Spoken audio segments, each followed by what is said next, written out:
Alright, I had some frustrations here with the gears. Because the gears in this Intermountain are so similar, but similar, not the same. Took me a while to figure this out. So I got them back together the right way. If I take this guy off, oops, there's a guy. Let's put him back in where he goes. Now when I put gears in, as you know, I take a tiny bit of red lithium, a little screwdriver, and I do the socket just a tiny bit. That's all I need. Doesn't have to be a lot. Just the tiniest amount. That's all you need. Okay, so when I did this though, did it a couple times and it didn't work. One of the trucks worked and the other one didn't. Turns out that I had put in the wrong gears in the wrong truck because they're so similar. So when you do this on an Intermountain, there's a little gear right here. They're the same. You do not need to worry about this guy. It's this one, and this one.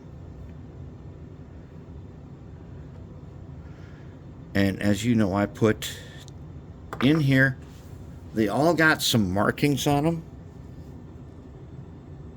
and they're all facing up. And it doesn't matter which side you do it on, but they're all facing up. Now here's the thing. Oh, as you can see, that guy didn't want to stay.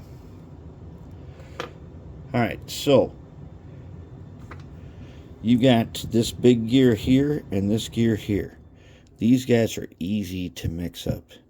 This guy is a little easy to mix up. If you don't have an ultrasonic cleaner, you can take a little jar about so big, put a little bit of green cleaner in there, put it in the microwave, just like this much in a jar that big. Heat it up, microwave 30 seconds so it's nice and hot. Put them gears in there, shake it up good, and give it 20 minutes to rest, whatnot, and then pour them out into a wire screen basket. I'm going to show you one. You can get them at the dollar store or wherever you want to get them. Here, I'll show you the one I use for stuff like this. This guy. Okay. When I'm done with stuff, I pour it into here, and then I put it under the laundry sink on super hot, and sometimes I'll even put in a little dish soap just to make sure they're all clear. Now, on this Intermountain, I want to bring something to your attention.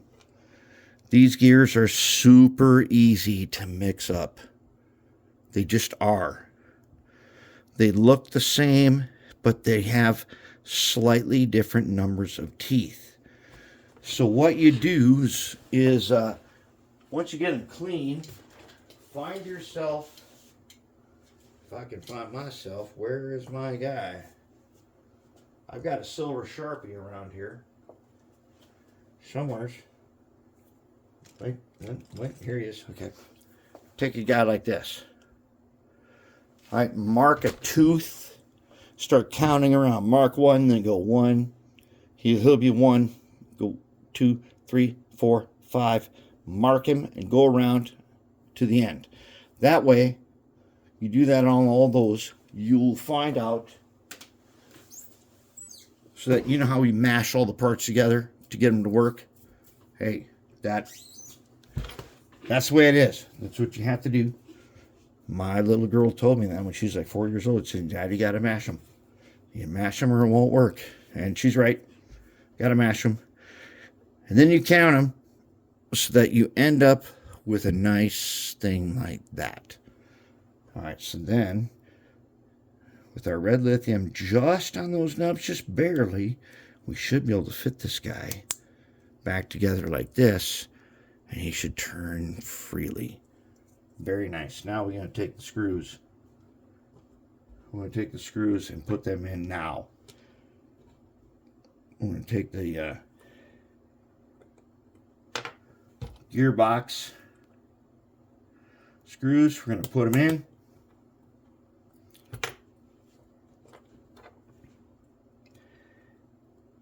And getting the gears right on these it's a lot harder than you think, because they look so much the same. But if you don't mark them and count the teeth, you are going to have no end of frustration, because you can actually take one gear from one and get it mixed up with another gear from another, and the thing will work. But then the second truck will not work at all. So that's why we have to do that. That's why we got to mark gears and count them. And that's something you should get used to doing, is counting gear teeth. Because we got other applications we're going to do on other projects where counting gear teeth really does matter. And now we're going to find out here in a second if we got a match. All right, so now they're there. There's the track. Wheels are cleaned, and no lube yet. Let's just put in a couple of wheel sets just like that. And let's set them down on the track. All right. Perfect. How about this guy? Is he also perfect? We'll lube these guys later with our red lithium.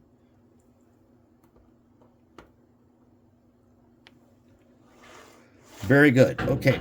And the reason for the red lithium is that it doesn't spread. When I took these apart, the amount of Teflon grease in there, it was everywhere. It had strings, and it had been spreading and spreading. Teflon is auto spreading.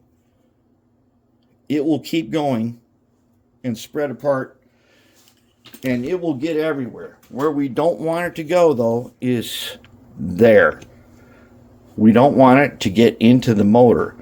But wow, this was as close as you can get, because those strings had gone up in and around.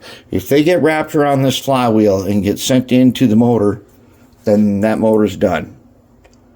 This motor turned out to be decent. Dakota works. So that's my advice on the gears. Now, here's the hangers. This is for the electrical pickup. We'll get to that in a second. But for now, if you're doing this and you don't really feel like you got a good eye for exactly, I thought I had a good enough eye to know the difference between 12 and 13 teeth, or 11 and 10, but I was wrong.